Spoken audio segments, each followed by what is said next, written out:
My name is Margo Styan.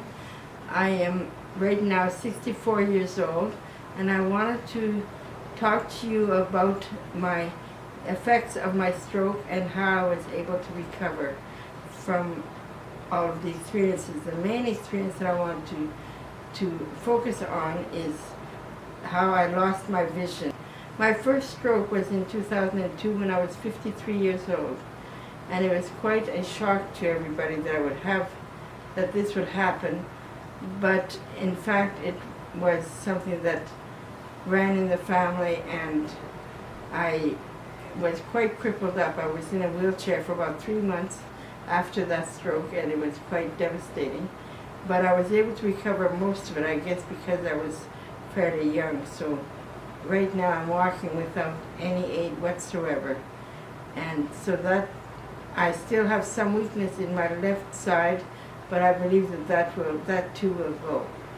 But the main thing was the vision that I lost, because I'm an artist, and these are some of my artwork, and my artwork is all with fabric, and so it requires a fair amount of vision. So in 2008, when I had my second stroke, and that same night I had my third stroke. And so what happened was that I had a stroke at a meeting, and somebody noticed that I'd had a stroke, and they called the ambulance. By the time the ambulance got to the house, I was already not able to walk. So because it was caught early, the doctor said to me, "Would you like to have this special medicine to stop the effects of the stroke?"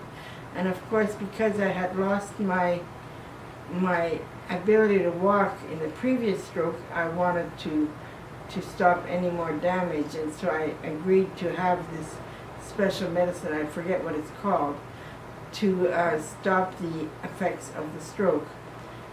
And when I woke up the next day, I was told that I had had another stroke in the night, and that stroke actually took all of my peripheral vision on both eyes, on the left side of both of my eyes. And so that was very devastating. I could not believe it. The doctor was even more devastating, because he said to me, "Don't ever think you'll get your vision back, because it will not come back. It has not come back in the past." And I was really mad, because really I don't like that when people say that you can't do something. And of course, as soon as they say I can't do something, I get my stubbornness going, and I want to do it. So I said to him, "You watch me."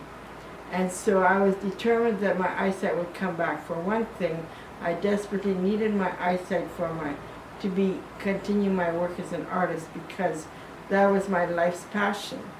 And so without my vision, I tell you, every time I walked into the studio for the next year, I was crying.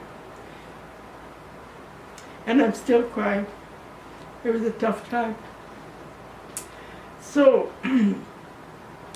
I was convinced that I would get my eyesight back. I had no idea when it would come back, but I believed that it would come back. And so I tried everything. I went to physiotherapy for quite a long time, and they got me to do things that for me were so boring. And my sister, who's a nurse, had come to stay with me, and she said to me, "Why aren't you doing these exercises that they asked you to do?" And I said, "They're so boring." She said, "Well, don't you want your eyesight back?" I said, "Yes, I do, but really I want to sew." "Well," she said, "maybe that's how you can practice your eyes then. So get sewing." So I cut a little piece of fabric out, and I was able to thread the machine myself. I think because I had done it for 12 years, every day, so much that it just came very automatic. And so I was able to do that, and I thought, if I can thread my needle, surely I can sew. And so I started sewing again, and that was very helpful. And I had gone to an optometrist, and basically I had almost no vision whatsoever on the left side of both of my eyes. So I had even a hard time walking. I was bumping into everything. People were shocked that I couldn't see them. I mean, even very large people I would walk right into, because I couldn't see them if they were on my left side. So because I had lost my peripheral vision, I also had no depth perception. And that was a surprise to me. I didn't realize that with no peripheral vision you lose your depth perception, which means that walking downstairs, up escalators, all that kind of thing is very difficult because you have no idea if you're going down 2 inches or 2 feet. And it's an interesting process to walk that way. And so many times I fell flat on my face, and not a pleasant experience, as you can imagine.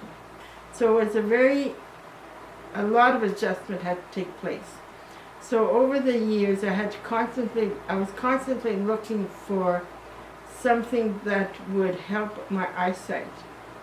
And it just seemed like every now and again somebody would have a story for me or something that would help me to realize that it was a matter of time, that I just had to believe that it was going to happen so that it could happen. And one of the more recent stories that I heard, I would like to share here because that was part of the process of my healing. It was a story of someone else who'd had a stroke, and they had lost their speech. They couldn't speak English anymore.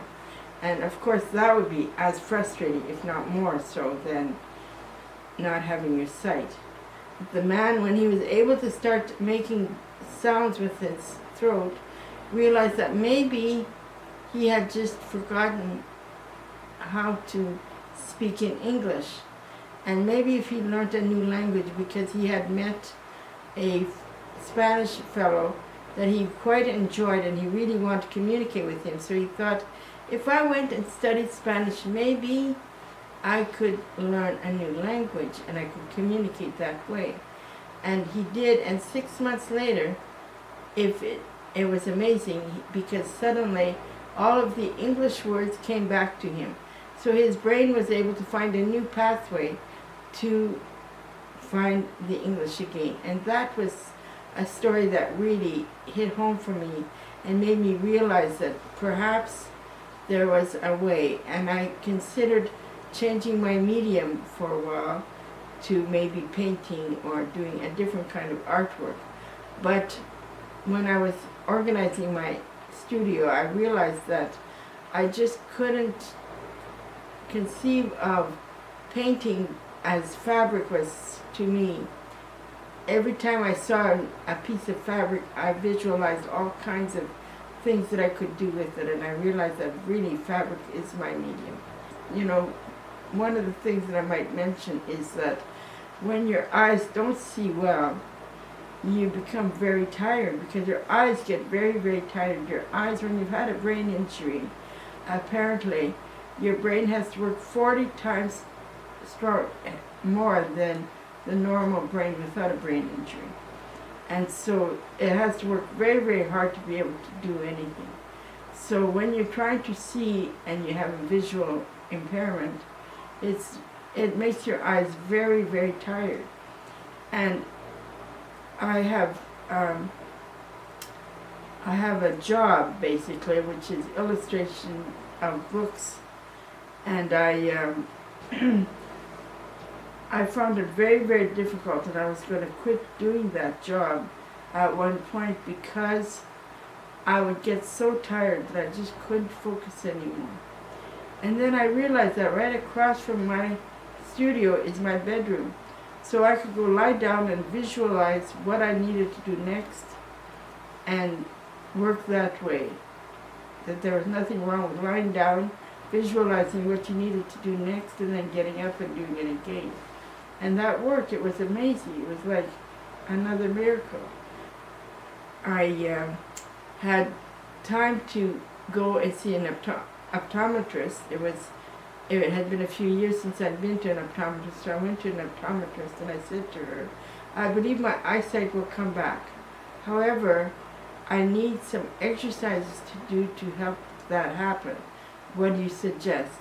She said, I have no idea, but I know that there's nothing wrong with your eyes. So it has to do with retraining of the brain. Of course, my siblings said, retraining of your brain? Impossible. Such nice siblings I have.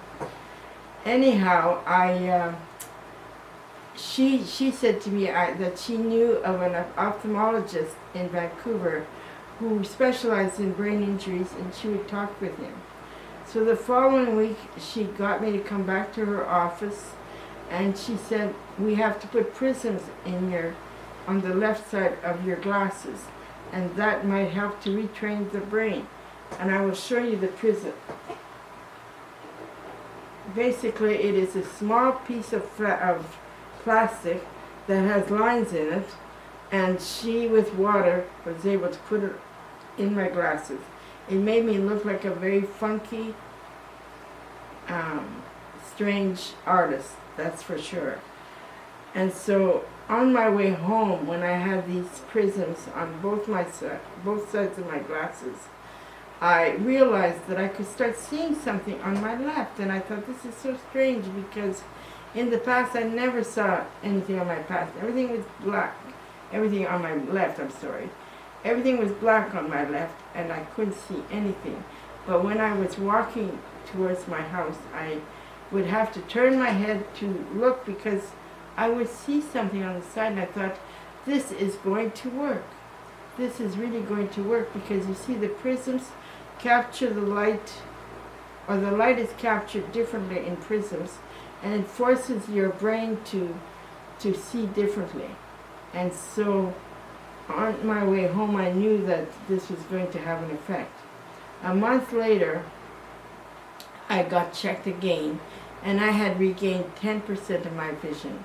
I tell you, I was pretty excited, and believed even more that, in fact, this was really going to happen. So I went home to visit my family, and I still didn't think I could see any better.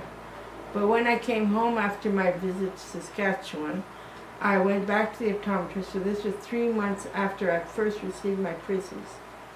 And I went to the office, and the optometrist said, Margo, it's a miracle. After only 3 months, you have regained 75% of your vision back. It was amazing.